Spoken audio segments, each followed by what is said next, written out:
Bueno, el siguiente libro en esta reseña de libros de la época isabelina y Tudor en concreto es un libro más basado en textiles de la época. Pero es que muchas veces para entender los samplers y los diseños inspirados en la época Tudor hay que saber cómo vestía esta gente. Esta gente vestía con textiles muy elaborados y bordados. Son bordados clásicos, aunque el punto de cruz también aparece en muchos de ellos, pero este libro me resulta muy interesante. Es un señor libro, ya veis el tocho que es de Ellery Lynn, de la Universidad de Yale. Este es un libro que lo compré ya hace prácticamente un año, lo tengo a medias de lectura, es con el que estoy preparando uno de los especiales del canal de Punto de Cruz y bueno, pues está muy bien hecho porque lo hicieron, Ellery lo hizo en conjunto con la Asociación de Palacios Reales Históricos de Inglaterra. Entonces vamos a ver un poquito cómo va y es, bueno, la introducción, el prefacio, etcétera, etcétera. Luego da un contexto sobre los textiles de la época Tudor. Otro muy interesante sobre los textiles y su significado en la corte de los Tudor. Luego hay otra parte que habla de los espacios privados de la nobleza y los textiles, todo esto está relacionado. Luego habla también del armario, digamos que el fondo de armario de textiles reales, y al final hay un capítulo entero sobre materiales y técnicas. Yo os digo que aquí no vamos a encontrar diseños, pero está súper interesante. Lo que pasa es que de nuevo es en inglés, yo aviso, porque bueno, dentro de los suscriptores hay gente que se arregla muy bien con el inglés y hay gente que no tanto. Pues este es en inglés.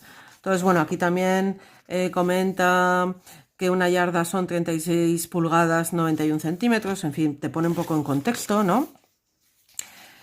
Este cuadro es un cuadro maravilloso, este es un trozo de la llegada de Enrique VIII al campo de oro o dorado, que es el encuentro que hizo Enrique VIII con el rey Francisco I de Francia cuando eran jóvenes. Y allí fue, esta es la época en la que estaba casado Enrique VIII con Catalina de Aragón. Entonces se reúnen hacia 1520 o por ahí, realizan un tratado que le llaman el Tratado Anglo-Francés de Londres, en el que se alían. Se alían evidentemente contra las amenazas turcas y demás, y supongo que españolas también, aunque me extrañaría porque todavía estaba casado con Catalina. Lo que se enseña en este cuadro tan detallado, que es anónimo y que se conserva en el Palacio de Hampton Court, es cómo vestía la gente. Desde los soldados, los lebreros que llevaban los perros de caza de la gente, el rey, que evidentemente le notáis que para resaltar su figura le han iluminado, Charles Brandon, que está aquí, que era uno de los amigos del rey desde la infancia. Aquí tenemos, por ejemplo, más detalles de cómo vestían los nobles de la época. Aquí tenemos un facsímil del inventorio del guardarropa de Enrique VIII hecho después de su muerte, es decir, cada vez que moría un rey se hacía el testamento, evidentemente, y se hacía una especie de recopilatorio de todas sus pertenencias, incluyendo los textiles, tapicerías, ropa. Y es así como sabemos muchas veces de la existencia de piezas bordadas, de samplers, en fin, de multitud de trabajos. Bueno, este cuadro también es una maravilla, es uno de los cuadros que más se representan cuando se habla de la época Tudor y es la familia de Enrique VIII. Aquí tenemos representada a María Tudor, que fue la hija de Enrique VIII con su primera mujer, Catalina de Aragón. Aquí al heredero de la corona. Aquí tenemos a Enrique Tudor con la mujer, su reina, que le dio al heredero, que en la época de este en la que se realizó este cuadro ya había muerto, que es Jane Seymour, y aquí tenemos a la princesa Isabel, futura Isabel I de Inglaterra. Se me olvidaba comentaros. El contexto de este cuadro es que Enrique VIII, antes de tener al príncipe heredero, por razones diversas, había desheredado a sus dos hijas y en tiempos diferentes había proclamado bastardas a las dos, no al mismo tiempo y por razones diferentes. Entonces, cuando él vuelve a tener un heredero varón, es cuando se congracia con las hijas. Por ejemplo, a María Tudor la hizo pasar muy mal porque le obligó a renegar de su fe y la obligó a vivir separada de su madre, Catalina de Aragón. A Isabel también durante una época la tenía defenestrada y bueno, en este cuadro es cuando él ya las recupera como hijas legales, las vuelve a poner en la línea de sucesión al trono y por eso aparecen en este cuadro que se llama la familia de Enrique VIII. Está pintado hacia 1545. Se ve, a nivel textil, se ve todo el bordado del palio que hay ahí al fondo. Y bueno, pues cómo vestían las clases nobles de la época.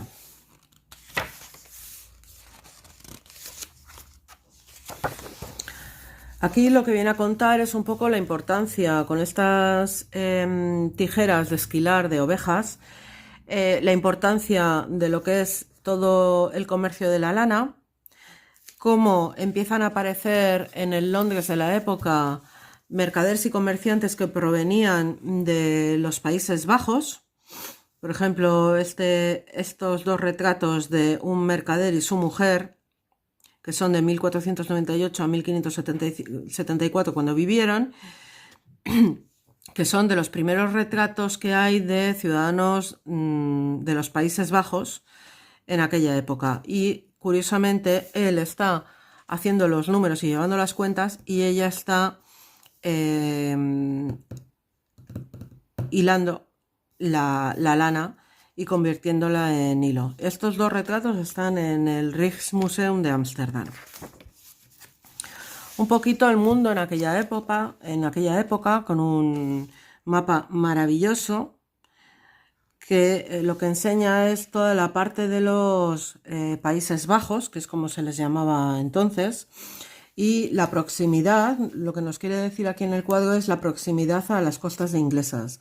El comercio entre los Países Bajos e Inglaterra era súper frecuente porque lo que hacían los Países Bajos para toda la industria de la tapicería era proveerse bien de lana inglesa, bien de lana española. La lana española, que es la merina, y no es porque este canal sea en lengua española ni yo sea española, la lana española procedente de la Castilla del centro era la lana merina y sigue siendo hoy en día la mejor lana del mundo. La lana inglesa provenía de otra serie de ovejas, también era buena, pero la lana merina española siempre ha tenido esa calidad que bueno, hay calidades y calidades y es lo que hay. Por ejemplo, aquí en la figura, en esta foto, nos enseña una capa, por el corte será de la iglesia, del siglo XVI. Esta está realizada en seda, teñida, y este color rojo viene de la cochinilla, que es un insecto, que dice que esta era cochinilla de México y está guardada en el Museo Metropolitano de Arte de Nueva York. Aquí se ve cómo no solo en Inglaterra, en Flandes, en España, incluso los comerciantes venecianos. Venecia fue una república basada en el comercio directamente y ellos se especializaron en comerciar con el Oriente Medio. ¿Y qué venía del Oriente Medio? Del Oriente Medio venía la seda. Entonces, ya aquí, por ejemplo, se ve en el Museo Correr de Venecia como el gremio de hiladores de seda establecido en Venecia se hace su cuadrito con sus escudos. empieza ya a hablar del poder de los comerciantes, ¿no? Como cuando Enrique VII, que es el padre de Enrique VIII, muere en 1509, pues Enrique VIII llega al poder con 17 años. Entonces, bueno, hay una transición y lo que pretende Enrique VIII es convertirse en un príncipe del Renacimiento. Pasan de la Edad Media, que es la propia de su padre, a él convertirse en un príncipe del Renacimiento. Todo eso hace, bueno, pues que se vuelque. Esta es la primera época de su reinado, cuando además se casa con Catalina de Aragón. Se vuelque hacia Europa, no como enemigo, sino como origen de todas las innovaciones que se producen en el Renacimiento, y en Inglaterra empiezan a entrar pues textiles diferentes, los que vienen de Venecia en aquella época, empieza a entrar el bordado introducido por Catalina de Aragón, que es el blackboard, mal llamado Holbein, que tiene orígenes árabes además. En fin, una serie de cosas que lo que hacen es que, por ejemplo, es como cuando hemos visto en el cuadro del principio, el del Campo de Oro, la unión que realiza con Francisco I también. Francisco I en aquella época también son un poco de la edad y entonces son dos reyes jóvenes que acceden al poder. Inglaterra en aquel momento no era un país importante en Europa. Inglaterra era una isla que vivía de la lana y los reyes Tudores, sobre todo el padre de Enrique VIII, Enrique VII, había llegado al poder por el poder de la guerra, porque en la batalla de Bosworth ganó y murió el anterior rey, y entonces se estaban afirmando en el poder.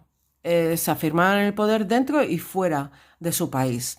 Entonces era un reino pequeño que gracias a los padres de Enrique VIII se realiza un matrimonio con la dinastía más importante que hay en Europa en aquel momento, que era la española. Pero la siguiente dinastía importante era la dinastía francesa.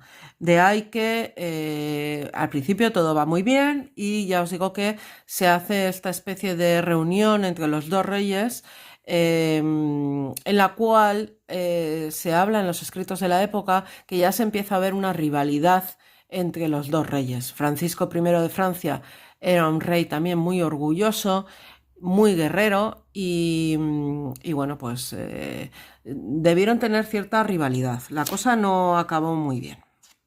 Entonces, bueno, en este contexto es cuando empieza a hablar de los mercaderes italianos que empiezan a introducirse en Londres, gracias a que, bueno, pues la nobleza y los reyes empiezan a pedir de sus obras. Es cuando Holbein, que era un pintor de la zona, no sé si es Suiza o... Sí, creo que es Suiza o Alemania, pero yo diría que Suiza.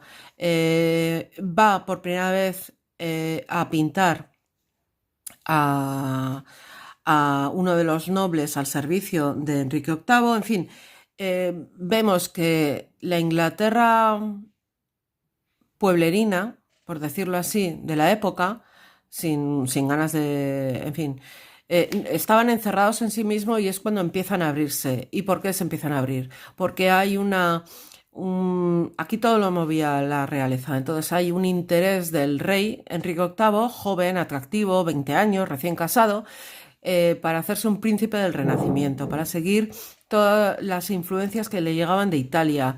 Francisco I en Francia hacía lo mismo. Francisco I es el que en los últimos años de Leonardo da Vinci lleva a Leonardo da Vinci a Francia y es su mecenas. Entonces, bueno, la influencia italiana del Renacimiento es súper fuerte y por eso empieza todo el comercio y Europa tiene un boom. Todo esto añadido a que luego, más tarde, en 1400, ya se había descubierto América en 1492 y empieza a crecer todo el comercio, no solo el que te viene de Oriente Medio y de China, sino todo el comercio de las Américas, más todo el comercio que traían los portugueses, que fueron el primer reino que empezó con la navegación por la costa de África, pues imaginaros, era una época de esplendor, de esplendor en Europa, esplendor artístico, esplendor cultural, de dinero, de comercio, y todo esto influía en el que las clases pudientes podían vestir mejor.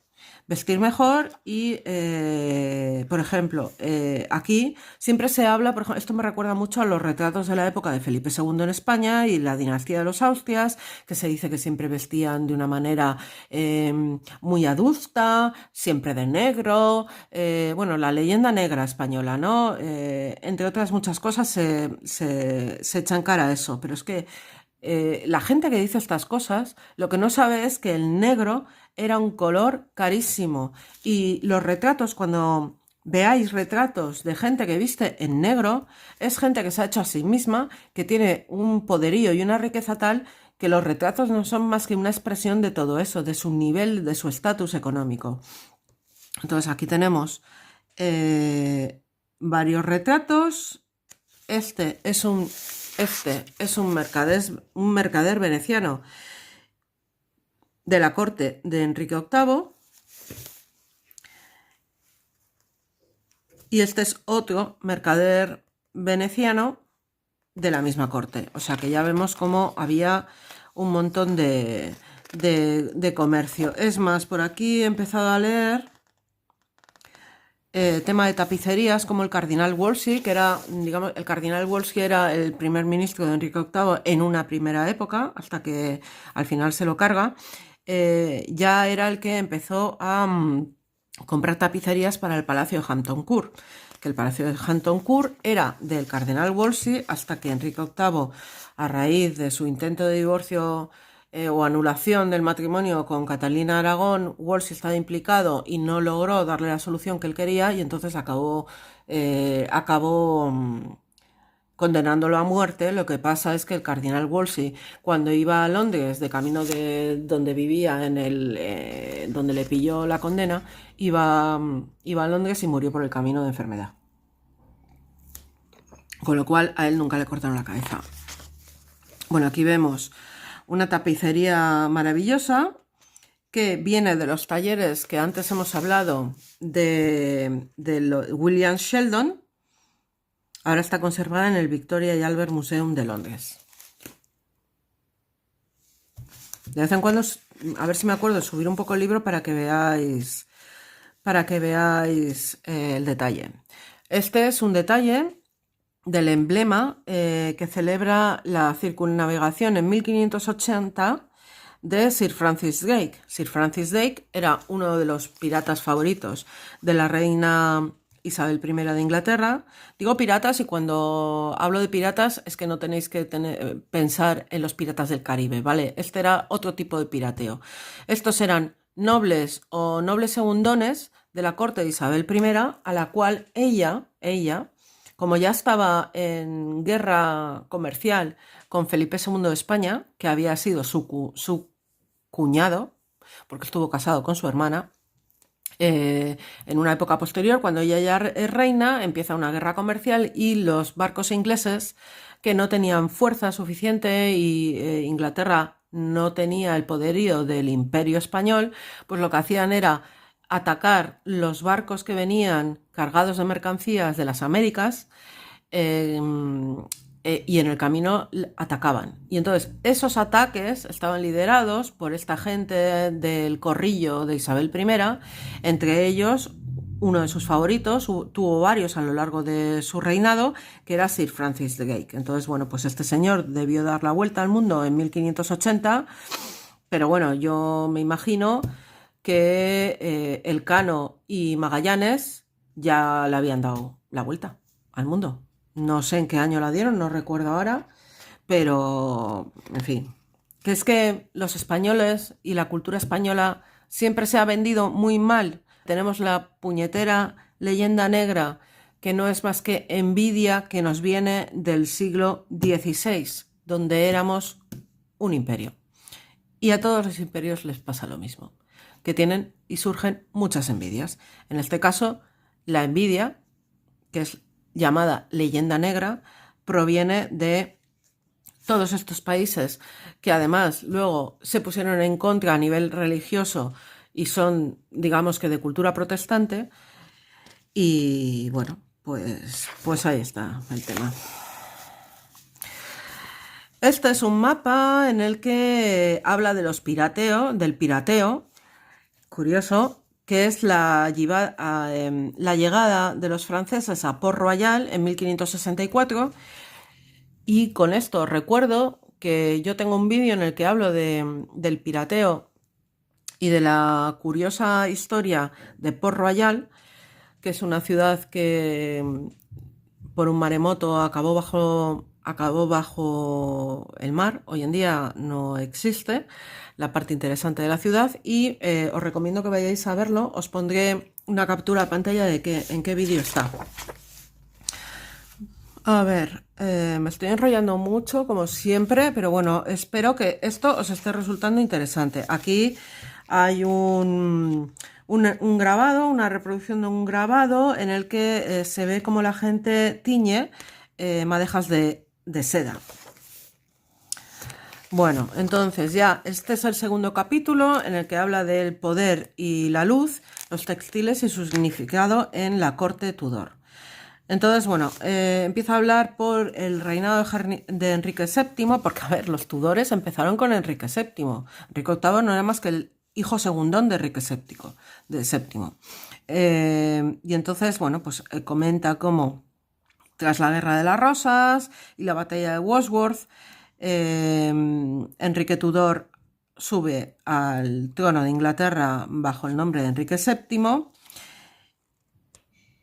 Y como él había vivido la mayor parte de su vida, Enrique VII, exiliado en la Bretaña y en Francia, porque el anterior rey, que es Ricardo III, digamos que iba por él, porque era uno de los sucesores que no le interesaba tener, y su madre, la madre de Enrique VII, le mandó de Enrique Tudor en aquella época le mandó a la Bretaña, donde tenían amigos y se crió allí con su tío, pues estaba muy influenciado por todo lo que era Europa. Y por eso Enrique VII, que es muy inteligente, cuando sube al poder, lo primero que busca es una unión matrimonial de su hijo y heredero con la dinastía más importante en Europa, que ya es la Casa de los Trastámara.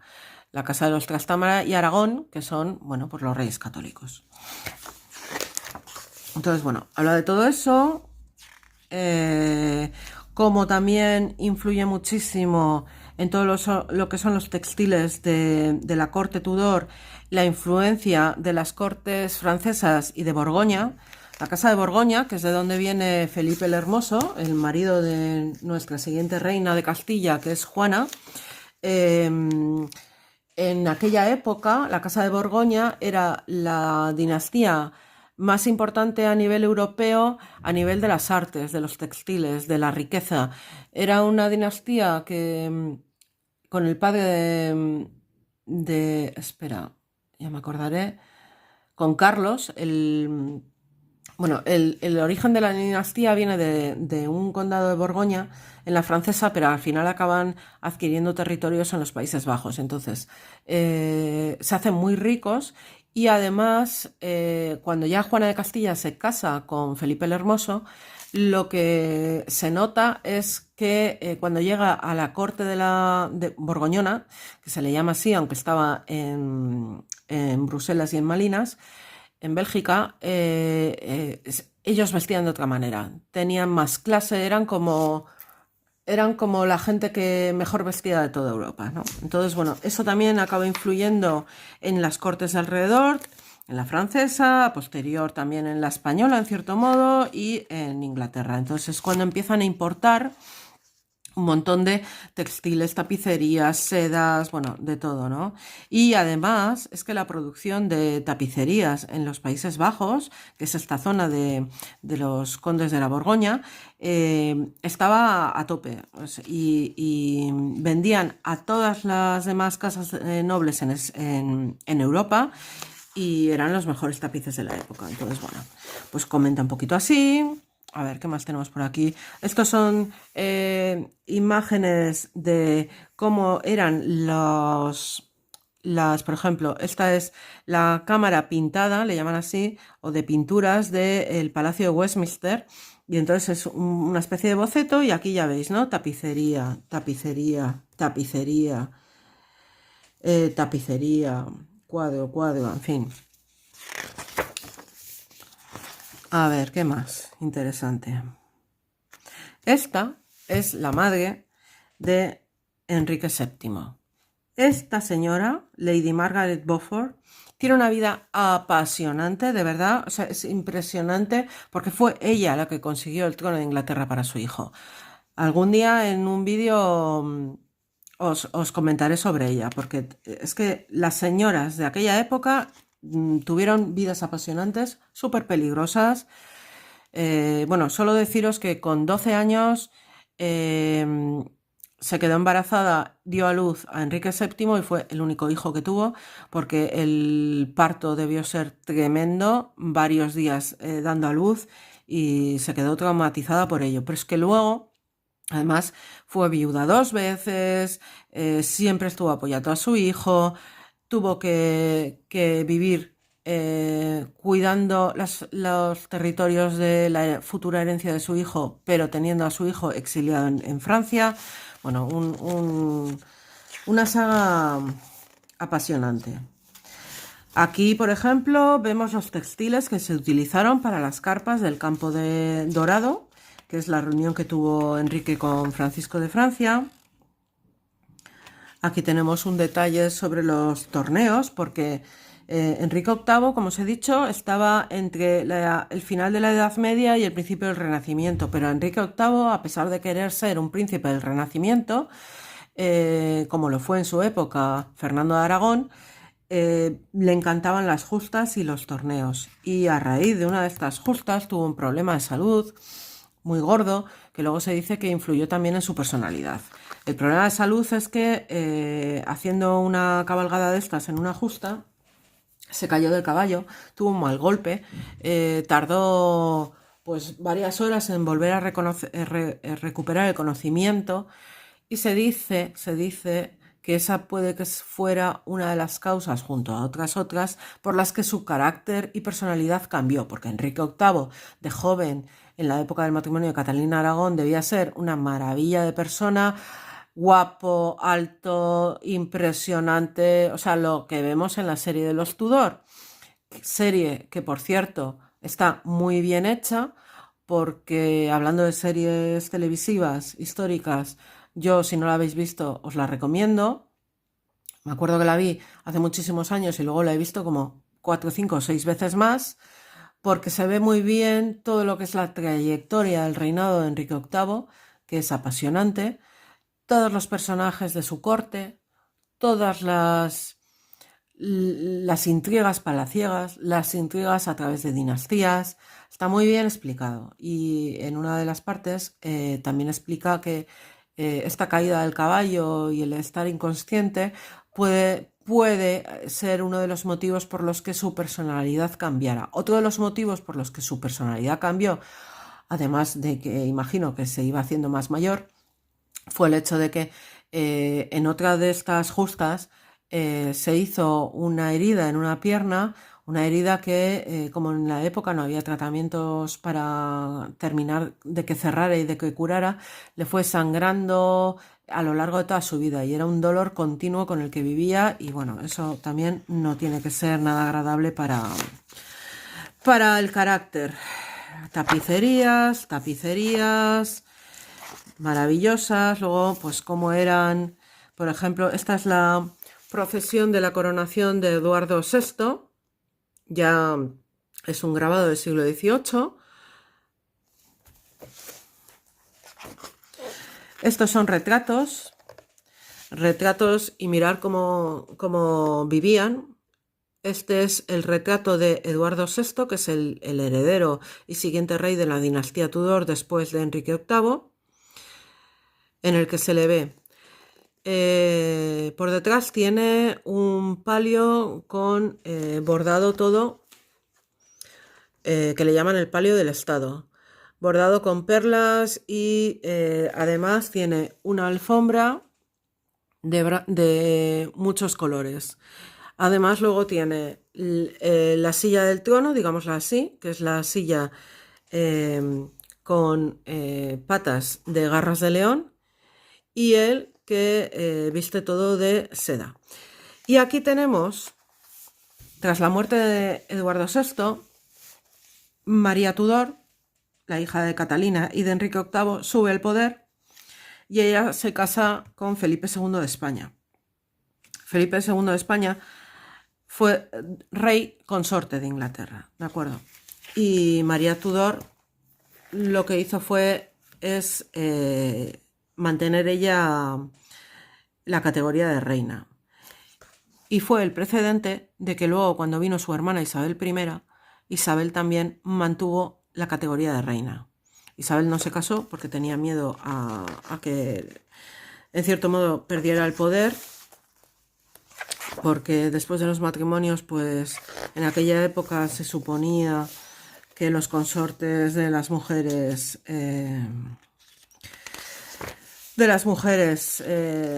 tenían el poder, pero bueno, y aquí llegamos a otra de las grandes reinas de Inglaterra, que es Isabel I, que os voy a dar mi opinión. Isabel de I fue una gran reina de Inglaterra, pero yo creo que María Tudor también lo fue. Lo que pasa es que sobre María Tudor hay una leyenda negra porque era católica, principalmente. Y era católica y se casó con el rey de España, otro católico. Isabel I de Inglaterra lo que no hizo es cometer el error de casarse, pero a lo largo de su vida tuvo varios favoritos, entre ellos esta persona que sale aquí, que es Robert de Veró, y ella mantuvo todo el poder para sí misma. Y lo que sí que es muy interesante en todos estos retratos de Isabel I es cómo viste ella. Hay varios retratos de Isabel I que luego se tomaban como modelos porque en aquella época todas las casas nobles tenían un retrato de la reina, de tal manera que si la reina iba a visitarles, se encontraban con un retrato. Es como cuando tú ahora vas a un ayuntamiento en Francia y tienes al retrato del presidente de Francia, o cuando vas a un organismo público en España y tienes al retrato del rey de España, o en Inglaterra la actual, que tendrán los retratos del rey ahora Carlos III. Bueno, pues en aquella época tenían los retratos de Isabel I. El tema de los retratos en la corte Tudor, esto es una cosa que ella inicia, y ella inicia como dentro de una faceta de propaganda, y es que la propaganda, que es una manipulación política como cualquier otra, se inicia en esta época. Y Isabel lo que hacía para reafirmarse como reina en la Europa de su momento era expresar en estos retratos, sobre todo a sus súbditos, quién era la que mandaba. Entonces, lo que sí resulta muy interesante, y hay una serie de retratos muy interesantes, es ella cómo viste, ¿no? Entonces, bueno, lo primero que hace es reflejar en estos retratos su juventud.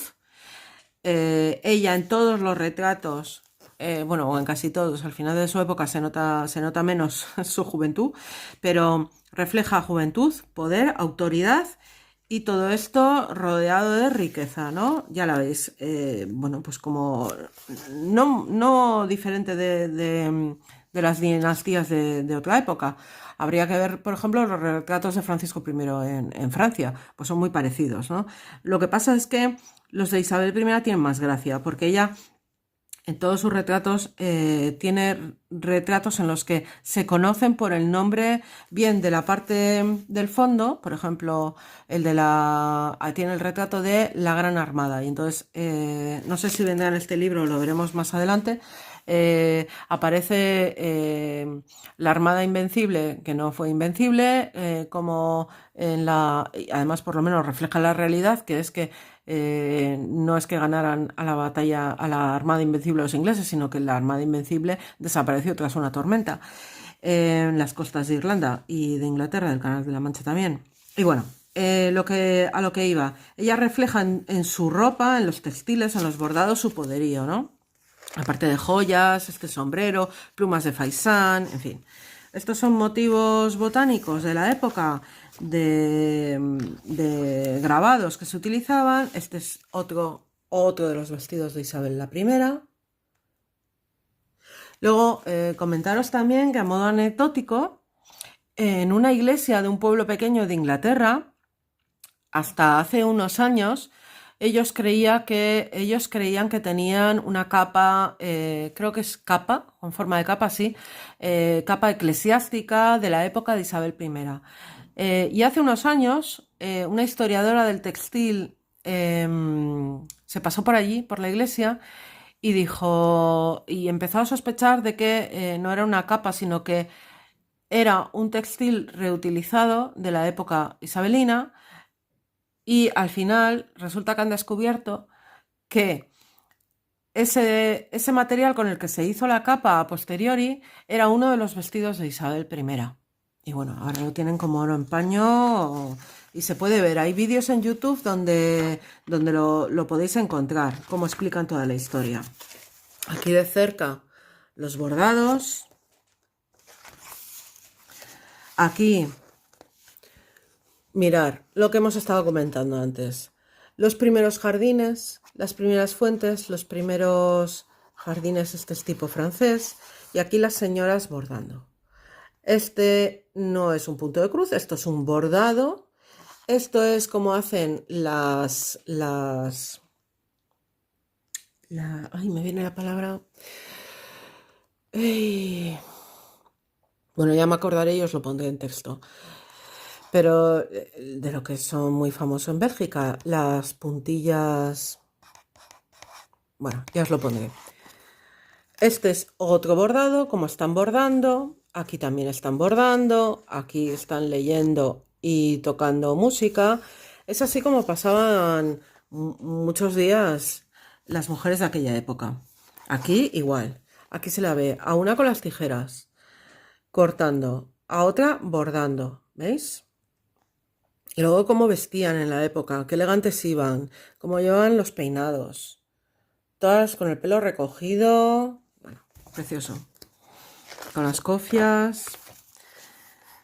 Este es el famoso sampler de Jane Bostock. Y digo famoso porque se supone que es de 1598. Está bordado en lino con seda y hilos metálicos. También lleva perlas y abalorios. Y se supone, decía, que es el sampler fechado más antiguo de las Islas Británicas. Y lo mismo, se guarda en el Victorian Albert Museum de Londres y lleva tanto bordado como punto de cruz, como técnicas de blackboard, etc. Aquí un detalle de un retrato, que esta es María Tudor, y este retrato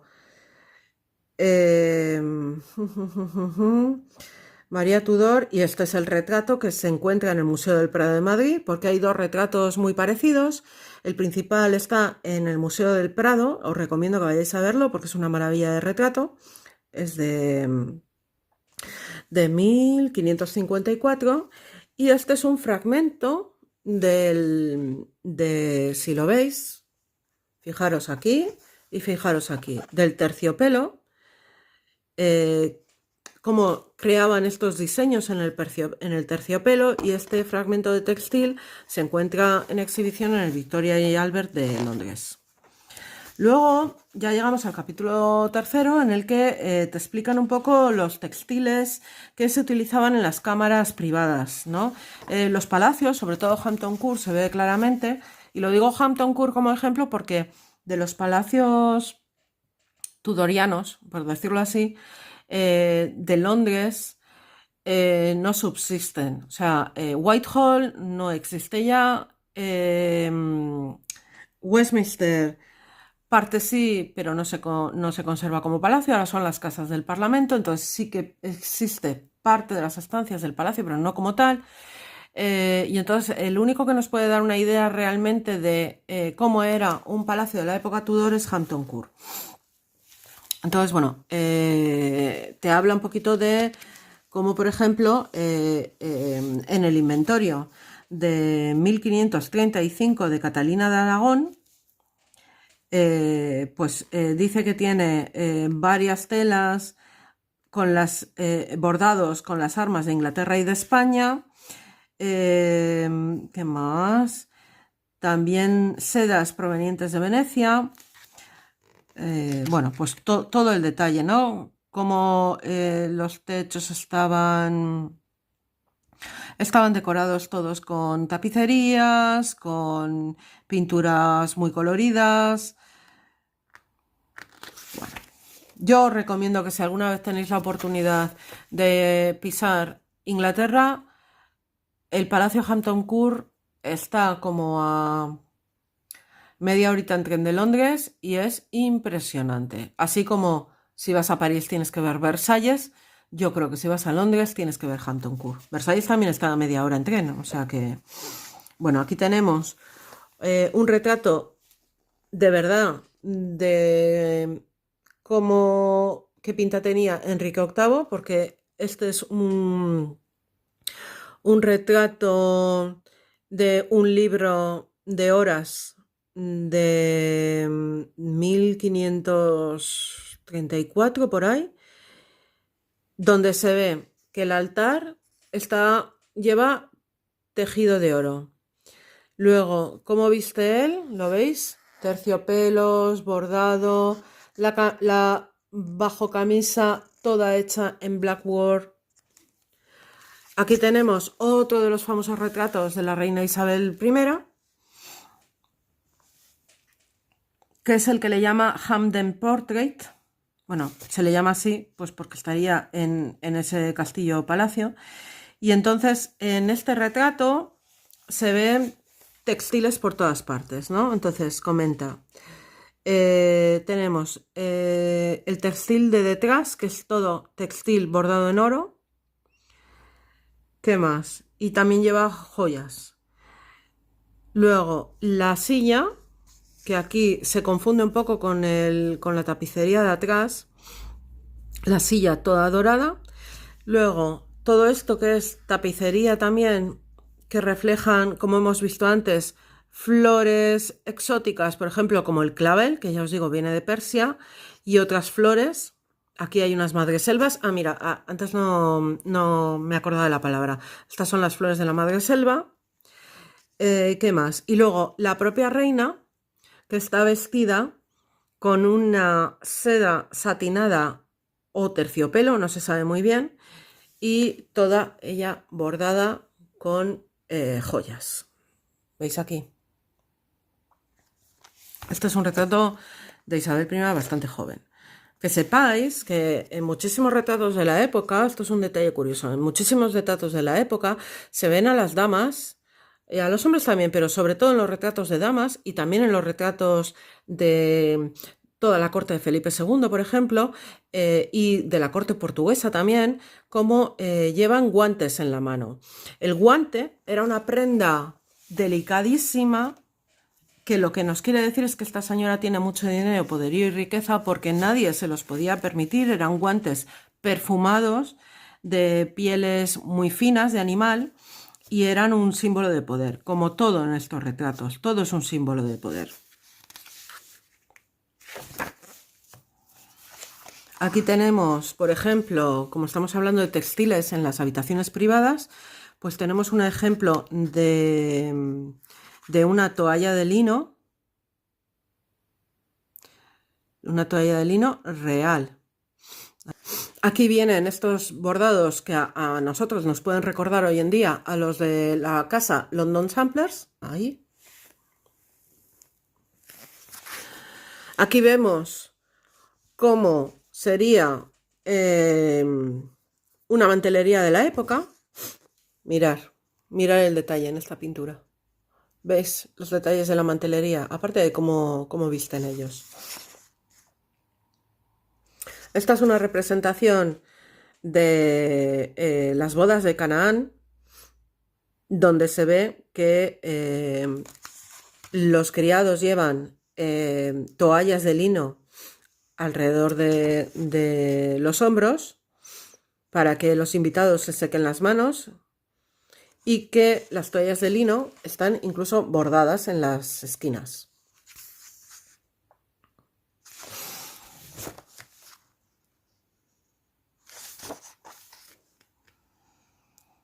Bueno, aquí se ve, por ejemplo, cómo eran los textiles que utilizaban para las camas, desde las almohadas a la ropa interior.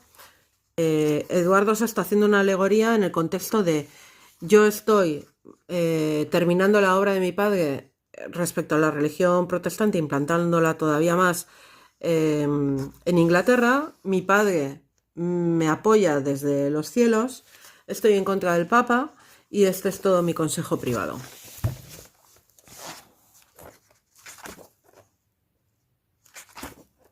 Estos son un ejemplo de letra iluminada, de manuscrito, de los cuales ya hablamos en su momento en un vídeo anterior,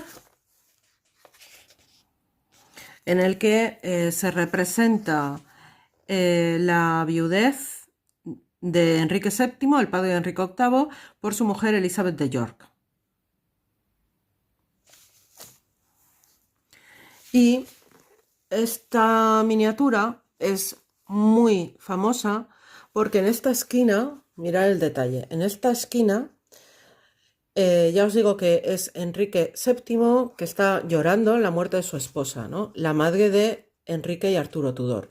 Enrique, el que sería posteriormente Enrique VIII. Y aquí, veis en esta imagen, este niño que llora encima de la cama de su madre es Enrique Tudor llorando por la muerte de su madre. Súper conocido esta miniatura por ese detalle. Es muy tierno, muy tierno. Enrique estaba muy unido con su madre. Es más, Elizabeth de York le enseñó, era la que enseñaba a sus hijos a escribir y a leer. Y hay un libro en el que hay anotaciones de Isabel de York al respecto. Esta es la portada del libro que estamos viendo, de textiles en la época Tudor, que es un bordado en seda y lino de principios del siglo XVII. Las flores, las frutas y los insectos eran motivos recurrentes en los bordados y se identifican las rosas, la flor del maíz, las fresas, las granadas y los insectos como araña, mariposas y limacos. Mirad, el limaco está aquí, que no me lo invento, que esto es un limaco. Es un trozo de textil que está en el Victorian Albert. Aquí tenemos, a ver, en este cuadro, a ver, tenemos a Isabel I de Inglaterra, ya reina, recibiendo a los embajadores holandeses. Y en los siguientes vamos a tener un retrato maravilloso de Holbein que se llama Los embajadores y un trozo de brocado de la época. Este trozo es una seda de Damasco italiana de mediados del siglo XVI. Y este retrato de Holbein, que se llama Los embajadores, es maravilloso. Yo recomiendo, porque no lo voy a empezar a explicar porque ya llevo casi una hora, no lo voy a empezar a explicar, pero yo recomiendo que entréis en YouTube y si os interesa busquéis vídeos de un polaco que se llama, no sé, un nombre imposible, pero es de origen polaco, pero es inglés, es un historiador y tiene un vídeo sobre este cuadro, o simplemente tecleáis Holbein The Merchants y os lo va a explicar todo fenomenal. O Solo os adelanto dos pequeños detalles de este retrato, que si luego os intriga no tenéis más que ir a por el vídeo que os lo explique. Uno es esto que veis ahí. No sé si apreciáis qué puede ser esa cosa blanca encima de la alfombra, pero no os lo voy a destripar. Y luego hay otro detalle, que en esta foto el cuadro está recortado, porque el cuadro por aquí tiene un trozo más, y justo en esta esquina, que apenas se puede apreciar aquí en la foto, se ve que sale algo. Y os recomiendo que, ya os digo, que os informéis un poco sobre la simbología, sobre todo, de este cuadro, porque tiene una simbología oculta y es súper interesante. Aquí tenemos una miniatura de Enrique VIII también muy conocida, porque en esta miniatura es interesante y es muy conocida porque es la primera vez que se ve cómo eran las camas en la corte de los Tudor. Esta es la cama del rey Enrique VIII y aquí está Enrique VIII sentado leyendo, con libros abajo en el suelo. Esto parece un suelo de azulejos o de madera coloreada. Lo interesante de aquí es la cama. Y como piensan que es un terciopelo rojo. A ver, el gran armario o el anteúltimo capítulo de la serie es el gran armario o registro de piezas que tienen todavía en los archivos reales, ¿no? De qué tipo de piezas había en la época. Y luego el quinto ya son materiales y técnicas de la época. Pues volvemos a la explicación que os he dado sobre lo importante que era el comercio de la lana y la producción de la lana en Inglaterra, las hilaturas, los tapices, las fábricas de hilados, todas las técnicas que habían, desde limpiar la lana, teñirla, tejerla, las diferentes aplicaciones, las primeras alfombras que aparecen son alfombras turcas y aparecen debido a todo lo que es el comercio con la República Italiana de Venecia. Bueno, República de Venecia, en aquel entonces todavía no era en Italia. Este es otro retrato de Holbein, que es el gran retratista de la época, de un mercader. Alfombras, tapices, a ver, batallas navales, se ve, ¿no? Batallas navales, pañuelos, los pañuelos de la época de la gente noble eran así. El detalle que hemos visto antes en pequeñito, de cómo bordaban las mujeres, pasaban su tiempo libre, porque estas tenían tiempo libre para ello. El famoso retrato de María Tudor, reina de Inglaterra, sentada en el trono, y que se encuentra en el Prado, y que de verdad os recomiendo que vayáis. Ella da un poco de miedo porque... Ay, no se ve. Ahí. Da un poco de miedo porque se la ve muy seria, ¿vale? Este retrato, el Museo del Prado, que tiene canal en YouTube, podéis ir a ver cómo en uno de sus vídeos hablan de la restauración de este retrato. Este retrato se restauró hace poquito, de tal manera que se eliminaron un montón de barniz oscuro que tenía el retrato y salió a la luz todos los bordados del trono sobre el que está sentada ella. Salió pues un color como más rosita, aquí todavía está amarilla de ella. Esta es la famosa perla peregrina. Lo digo famosa porque esta es la que luego... Hay varias versiones de la perla peregrina, pero esta es la que venía como regalo de Felipe II. ¿Y qué más? Y luego pues... esto no sé, parece una rosa o un clavel. No lo sé. Y bueno, habla de pues el brocado con motivo árabe. Bueno, más pequeñas letras iluminadas. Estos son grabados de los herbolarios de la época. Aquí diseños de insectos. Aquí ya un cojín realizado a bordado. Este es el Privy Council o Privy Chamber de uno de los reyes de la época. Y con esto ya hemos terminado. Espero que no os haya aburrido mucho el vídeo, porque es un vídeo largo, pero esto es un libro maravilloso que os lo tenía que enseñar. Y con esto os dejo hasta la siguiente reseña. Muchas gracias por todo vuestro apoyo y espero que os estén gustando estos libros. Hasta luego.